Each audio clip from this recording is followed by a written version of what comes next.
नमस्कार मित्रों, मैं सुनील यादव आपके अपने इस YouTube चैनल पे आप सभी लोगों का हार्दिक स्वागत व अभिनंदन करता हूं। मित्रों, आज की जो घटना है ये बहुत ही शर्मनाक घटना है। आज के समाज में ऐसी ऐसी घटनाएं हो रही हैं और जिस पे भरोसा ही नहीं होता कि ऐसा कोई कर सकता है और अपनी खुद की बच्ची किसी पिता के साथ ऐसा कर सकती है।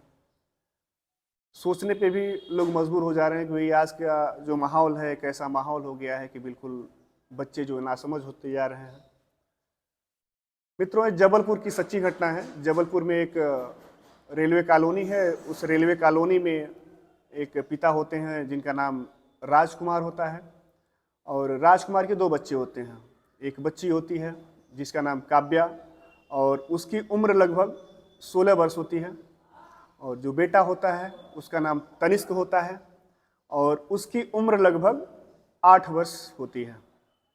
मित्रों, हुआ है कि जो काव्या होती है, काव्या का एक बॉयफ्रेंड होता है जिसका नाम मुकुल होता है और उसकी उम्र लगभग 20 वर्ष होती है।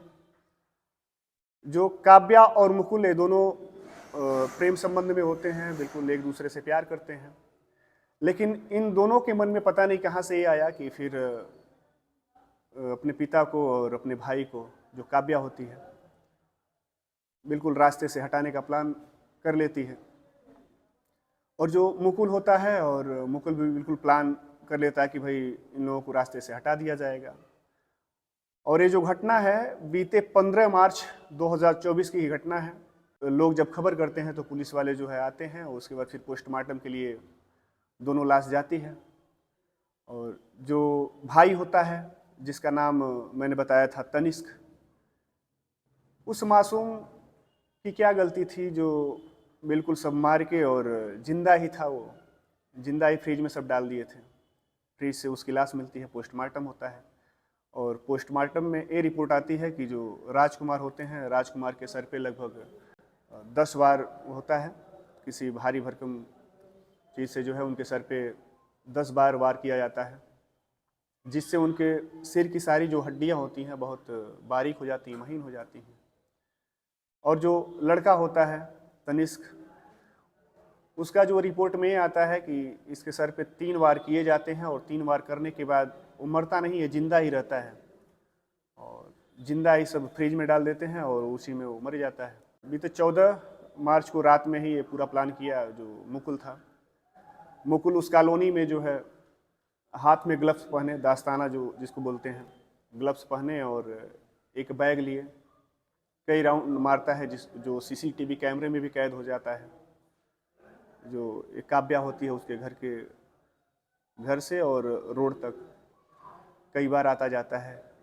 आता जाता क्या है कि वो जो सामान होता है, चाकू हो गया, गैस कटर हो गया और धारदार हथियार जो भी हैं, जो भी मारने के यूज़ में लाए जा सकें, ये सारा कुछ प्लानिंग वगैरह सब करते हैं। और उस रात क्या होता है कि राजकुमार जी जो होते हैं किचन में खाना बना रहे होते हैं और वो खाना अपने बच्चों के लिए ही बना रहे होते हैं, जो काव्या होती है और तनिष्क होते हैं।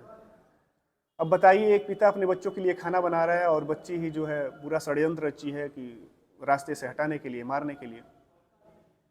फिर जो मुकुल होता है, मुकुल आता है पीछे से, और किचन में जब ये खाना बना रहे होते हैं तो पीछे से कई बार ताबड़तोड़ सर पे वार करता है। तुरंत वहीं गिर जाते हैं, लहूलुहान हो जाते हैं, लहूलुहान हो जाते हैं, बेचारे मर जाते हैं वहीं पे वो, और उनको सब किचन में ही छोड़ देते हैं।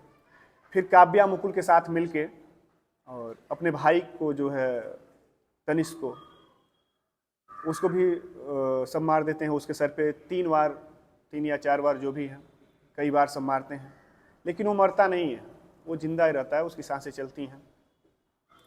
फिर ये सब करते हैं क्या है, दोनों मिलके उसको कपड़े में लपेट के और फ्रिज में बंद कर देते हैं और फ्रिज में ही उसका जो भी है वहीं पे वो मर जाता है। उसके बाद ये दोनों क्या करते हैं, जो राजकुमार जी खाना बना रहे होते हैं, जो खाना बना हुआ होता है, उसी खाने को ये दोनों बैठ के खाते हैं साथ में और फिर वहीं से प्लान करते हैं कि कैसे यहाँ से भागा जाएगा, कहाँ चला जाएगा। मित्रों, जो आप साउथ मूवी या पिक्चर फिल्म जो भी आप देखते हैं, जैसे उसमें घटनाएं होती हैं, हत्याएं होती हैं, मर्डर होता है, पुलिस से बचने के लिए सारा सब कैसे इधर उधर होते हैं कि पुलिस को छकाते हैं, पुलिस ढूंढती है और बच के निकल जाते हैं। ठीक उसी प्रकार ये दोनों भी अपना प्लान वगैरह किए थे और वहाँ से प्लान करते हैं, खाना खाते हैं बाकायदा, और खाना खाने के बाद दोनों वहाँ से निकल जाते हैं। और ये दोनों पुलिस को चकमा देते हैं। पुलिस भी परेशान रहती है, पुलिस खोजबीन करती है कि कहाँ कैसे क्या किया जाए कि इन दोनों का कुछ सुराग मिले, जो पकड़े जाएं।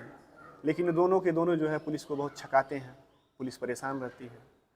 पोस्टमार्टम रिपोर्ट आने के बाद से ही पुलिस बिल्कुल इन दोनों की तलाश में रहती है, लेकिन ये दोनों जल्दी हाथ नहीं आते हैं। मित्रों, ये जो मुकुल होता है, मुकुल बहुत शातिर होता है, बहुत चालाक होता है। ये जो अपना मोबाइल नंबर होता है उसको फ्लाइट मोड में करके रखता है, और जहाँ भी ट्रांजैक्शन वगैरह करना होता है या कुछ भी करना होता है तो पब्लिक वाईफाई का यूज़ करता है। जैसे कि बस स्टैंड पे गया तो बस स्टैंड पे वाईफाई यूज़ किया, फिर रेलवे स्टेशन पे तो रेलवे स्टेशन का वाईफाई यूज़ किया, ऐसे ही करता रहा। ये रेलवे स्टेशन पे जाता है, जबलपुर रेलवे स्टेशन पे, वहाँ पे गेट नंबर 1 से एंट्री करता है और ठीक 10 मिनट बाद वो गेट नंबर 4 से फिर एग्जिट होता है, बाहर होता है। ये सारा कुछ जो है सीसीटीवी कैमरे में कैद होता है। जब पुलिस छानबीन करती है तो गेट नंबर 1 से अंदर जाता है और गेट नंबर 4 से वो बाहर जाता है। कहीं पे भी ये ज़्यादा देर तक सब टिकते नहीं हैं। फिर बस स्टैंड पे गए, बस स्टैंड पे भी वही हाल। बस स्टैंड पे सब बैठते हैं बस में, और बस से जाते हैं, सब आधे रास्ते में उतर जाते हैं। फिर पुलिस को सूचना मिलती है कि कहीं ये सब आगरा गए होंगे, तो आगरा जाती है, आगरा लोकेशन मिलती है तो आगरा सब जाते हैं। उत्तर प्रदेश में एक आगरा है, वहाँ जाते हैं, लेकिन वहाँ पे भी ये सब नहीं मिलते हैं। फिर वहाँ से इन सबों की लोकेशन जो है पुणे की मिलती है। और पुणे में हुआ क्या कि ये जो लड़की होती है अपने माँ का मोबाइल लेके घर से भगी होती है, और अपने माँ का मोबाइल जो है उस टाइम वो ऑन करती है और एटीएम से पैसे निकालती है। एटीएम से पैसे निकालती है, फिर मोबाइल भी ऑन करती है, और उस टाइम जो है पुलिस भी तो बिल्कुल इन सबों की तलाश में थी, उनकी भी नज़र थी। वहाँ का लोकेशन मिलता है तो फिर पुलिस वहाँ पहुँचती है, जिससे रेस्टोरेंट में ये सब खाना खाते हैं। और वहाँ से जैसे ही निकलते हैं पुलिस भी वहाँ पहुँचती है, लेकिन पुलिस को सब छकाते हुए फिर वहाँ से निकल जाते हैं। जहाँ जहाँ जाते हैं वहाँ वहाँ पुलिस जाती है, लेकिन समझ लीजिए कि पुलिस जाने के पहले, मतलब पुलिस वहाँ जाती कि उसके पहले सब वहाँ से निकल जाते थे। बहुत शातिर थे, बहुत दिमाग लगाते थे सब, बिल्कुल फिल्मी स्टाइल में कहा जाए। वहाँ से फिर सब निकलते हैं और कहीं से लोकेशन के थ्रू जो है पुलिस को पता चलता है कि ये सब विशाखापत्तनम की ओर निकले हैं, और कहीं से तस्वीर सीसीटीवी कैमरे में कहीं सब दिखाई दिया है कि 2 लड़के हैं और ये दोनों वही थे। वहाँ से पुलिस जो है विशाखापत्तनम जाती है। विशाखापत्तनम में वहाँ पे भी अभी ये दोनों नहीं मिलते हैं, छानबीन चल रही है। ये सब पुलिस वाले भी इन सबों से बिल्कुल परेशान हो गए हैं कि बताइए, एक 16 साल की लड़की और एक 20 साल का लड़का बिल्कुल नाक में दम कर दिए हैं। मित्रों, ये बताइए, अभी 16 साल इसकी एज है, और जिस पिता ने इसको पैदा किया, पढ़ाया लिखाया, इतना बड़ा किया, और उसी लड़की ने उस पिता की हत्या करवा देती है, वो भी साथ मिल के अपने सामने ही। कहा जाता है कि जो बेटियां होती हैं, अगर बेटियों के सामने पिता को अगर एक खरोच भी आ जाए तो बहुत तकलीफ होती है, बहुत दर्द होता है उनको। लेकिन आखिर वो कैसी बेटी है जो उसको थोड़ा सा भी ख्याल नहीं आया कि ये हमारे बाप हैं और हम इनके साथ ऐसा कर रहे हैं। थोड़ा सा भी दया नहीं आई कि हम अपने पिता के साथ ही ऐसा कर रहे हैं। और फिर पिता के साथ करने के बाद वो अपने भाई के साथ भी करती है, जो एक मासूम 8 साल जिसकी उम्र होती है। कहा जाता है कि भाई और बहन का रिश्ता बहुत पवित्र रिश्ता होता है, एक दूसरे के लिए बिल्कुल जान न्यौछावर कर देते हैं।